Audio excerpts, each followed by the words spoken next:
Naghain ng resolusyon si Senate Minority Leader Coco Pimentel para paimbestigahan ang sunod-sunod na insidente ng mga bumigay na tulay sa bansa. Ang gusto ni Pimentel, Senate inquiry tungkol sa issue. Kasunod yan nang nag-collapse na bahagi ng tulay sa Isabela noong nakaraang linggo kung saan 6 ang sugatan. Kasabay nito, nag-volunteer na rin ang Senate Minority Leader na tumulong sa pagbalangkas ng rules of impeachment para sa trial ni Vice President Sara Duterte. Tingin tuloy ni Senate Rules Committee Chair Francis Tolentino, masyado umanong nagmamadali si Senator Pimentel. Let's wait for the decision of the Supreme Court. Nung isang araw nga, nasabi ko, kung nagmamadali si Senator Pimentel, simula na niya, I will designate him as a special chairman of a subcommittee on impeachment amendment rules. Sa puntong ito, makakausap natin si Senate Minority Leader Coco Pimentel. Magandang tanghali po sa inyo, Senator Pimentel. Salamat po sa oras. Cheryl, magandang tanghali at sa lahat po ng nakikinig sa atin. Senator, unahin ko na pong kunin yung inyong reaksyon sa sinabi ni Senator Francis Tolentino na kung nagmamadali ka ay simulan nyo na raw ho yung impeachment. Well, ang nagmamadali actually ang konstitusyon. Yung forthwith, yes. wala naman yan sa bokabularyo ko eh. Natutunan lang natin yan dahil nasa konstitusyon eh. Opo. So ang ibig sabihin ng forthwith, kilusan agad. Immediately, wag nang magpa-delay pa. Yun po yung ibig sabihin niyan. So, ang Constitution po ang nag-uutos sa Senado.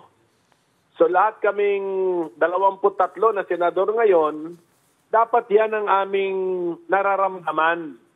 Na yan ang utos ng Constitution sa amin na kumilos na agad. Opo. May word na agad, agad. So yun po yun. So hindi ako yung nagmamadali. Kaya ako'y nadidismaya na parang naghahanap ng papasahan ng bola ang mga nasa majority para lang alam mo na hindi sila makakilos agad. Opo. Senator Coco, para po mas maintindihan ng mga kababayan po natin, merong mga kababayan tayo na regardless kung susimulan agad or hindi, wala lang reaksyon. Pero may mga kababayan tayo din na ano ba talaga, bakit hindi masimulan? Ang naririnig lamang po ay hindi naman daw kailangan kasing tumawag ng special session. The reason why hindi ito masimulan ay naka-break ang Senado. Para po mas maintindihan po ng ating mga listeners at ng ating viewers, bakit nga ho ba ganito katagal? Cheryl, pasensya na sa sagot ko. Nagpo-pause ako kasi may echo. Opo. So medyo hindi natural yung aking pananalita. Opo. That's okay po. Well, dapat kasi talagang kinilusan na agad yan. Kasi ang Senate bilang impeachment court ay utos yan sa Article 11 ng Constitution. Ang title ng Article 11, Accountability of Public Officers. Yung Senado na naka-break, kasama yan sa House of Representatives, naka-break kami bilang lehislatura sa paggawa ng batas, naka-break kami. At nahanap yung break na yan sa Article 6 ng Constitution. So, ibang artikulo yan. Yung naka-break na Senado, naka-break sa trabahong paggawa ng batas, Article 6. Ang utos ng Constitution na sa Article 11, pagka merong impeachment na final sa Senado, mag-hearing kayo agad. Yun.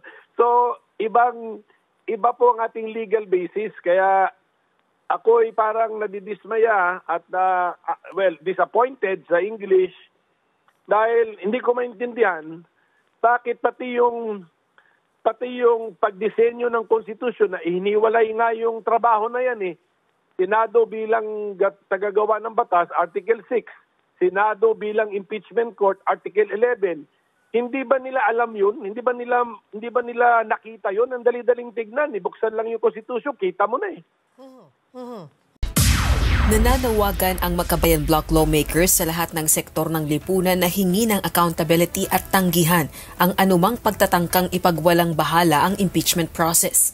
Ginawa ng mga ito ang pahayag matapos muling manindigan ni Senate President Francis Escudero na iligal para sa Senado na mag-convene bilang isang impeachment court habang walang sesyon ng Kongreso. Patuloy na umaapela ang mga militanteng mambabatas na agad na magpatawag ng special session para mabuo ang impeachment court. Anila, bawat araw ng pagkaantala, nakikinabang umano ang Duterte camp at nabibigyang daan ang kawalan ng pananagutan. Tanong ni House Assistant Minority Leader Gabriela Partiles Representative Arlene Brosas, bakit hindi maituturing na espesyal ang proseso ng pagpapanagot sa pangalawang pinakamataas na opisyal ng bansa? Ayon naman kay Kabataan Party List Representative Raul Manuel, nagiging questionable ngayon ang commitment ng administrasyon sa accountability dahil sa pag-aatubiling isulong umano ang impeachment process. Samantala, gumagawa umano ng distraction ng kampo ng mga Duterte upang maialis ang atensyon ng publiko sa issue ng impeachment. Sagot ito ng isang House Deputy Majority Leader sa mga aligasyon ni Davao City Mayor Sebastian Duterte na diversionary umano ang usapin ng impeachment ng kanyang kapatid na si VP Duterte. Questionable umano ang timing nito sa gitna ng mga aligasyon ng anomalya sa 2025 budget bill. Likewise, distraction din yung ginagawa nila. Kasi nga, hindi pa rin nila nasasagot si Mary Grace Piatos. So, hanap-hanap distraction, hanap-hanap diversion para hindi pag-usapan. Di dumidiskarte pa rin sila. Meron po tayong may Quadcom, may Goodcom. So this is all an inquiry. Meron pong mga naipresenta. Meron pong halos konkreto na mga ebidensya na nandyan as compared to theatrics and distractions na ginagawa nila. We were open to the public as compared yung hindi naman nagsasalita, bigla na lang magsasalita ng ganyan. So, theatrics lang talaga yan. Diversion. To my knowledge, yung issue ng impeachment came first before the issue of the GAA.